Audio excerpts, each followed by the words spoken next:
Des conseils mode ce matin avec Déborah Vouillot. Bonjour Déborah. Bonjour Patrick. Aujourd'hui, on va parler de la slip dress. Ah, on se réjouissait de celle-là. Celle-là, on s'en réjouissait. On en a parlé déjà dans une chronique. Donc là, on revient dessus. La slip dress, qu'est-ce que c'est? Alors la slip dress, c'est la robe nuisette en fait. C'est une robe seconde peau. C'est pour ça littéralement qu'elle s'appelle la slip dress. Comme un slip, on l'enfile aussi facilement. Et en fait, elle a un côté ultra, on va dire, ultra sexy. Donc en fait, elle tire un petit peu ses origines de la lingerie fine.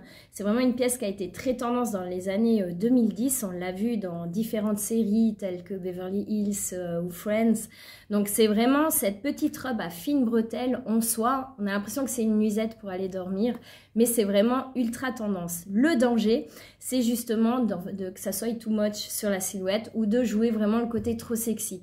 Avec cette slip dress, ce qu'il faut faire, c'est vraiment contraster le côté ultra sexy, sensuel, avec vraiment du confortable et quelque chose de casser vraiment ce contraste en fait, tout en restant féminin, mais avec quelque chose de contrasté, comme par exemple on va la porter avec des baskets ou avec quelque chose de plat, parce que si on la porte avec des talons, justement ça va encore accentuer le côté trop sexy de cette pièce, qui est une pièce chic mais difficile à adopter selon aussi sa morphologie.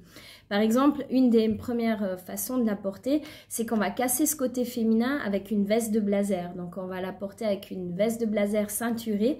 Ça, c'est pas mal parce que niveau morphologie, la slip dress, c'est un petit peu compliqué à porter si on a un peu des rondeurs, parce que c'est quelque chose qui va venir coller un petit peu aux formes du corps.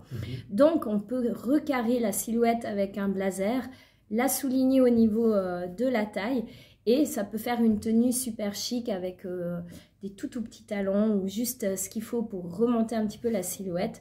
Et là, ça va être une tenue assez branchée. Et puis, vous pouvez y mettre votre personnalité dans le sens où si vous avez un côté classique, vous allez aller dans un blazer noir, une slip dress bordeaux par exemple. Si vous avez un côté un peu plus bohème, on pourrait imaginer un blazer fleuri sur une slip dress noire.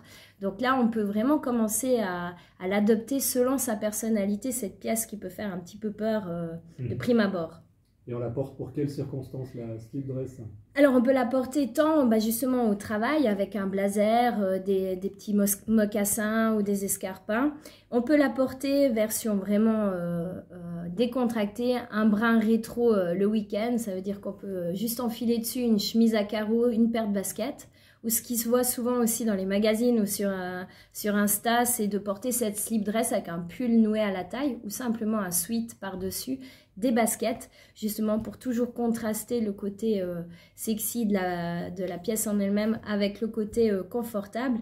Et puis, vous pouvez aussi porter cette slip dress façon vraiment girl power, femme fatale pour une soirée extraordinaire. Donc là, ça sera une slip dress un peu longue parce que là, on a plusieurs longueurs jusqu'à l'os de la cheville, mais aussi au-dessus du genou, décontractée au-dessus du genou avec des baskets. Version chic jusqu'en bas avec pourquoi pas des escarpins. Puis là on va porter peut-être une slip dress un petit peu métallisée, argentée pour le côté chic. Faire attention de ne pas faire vulgaire avec cette pièce. Et puis c'est des fois ça qui peut être un peu compliqué, c'est d'assembler les accessoires autour. On n'a pas besoin d'en faire trop, il faut justement mettre des accessoires assez francs et dynamiques autour de cette slip dress. Et on peut la mettre pour dormir aussi. Exactement, donc là vous faites des économies, vous pouvez la mettre pour dormir, c'est parfait, vous serez habillé dès le réveil. Voilà, vous rentrez tard et puis pas ça. Voilà, vous mettez juste les chaussettes et c'est bon, c'est parfait. Merci beaucoup Déborah. Merci à vous. À la semaine prochaine. Bye bye.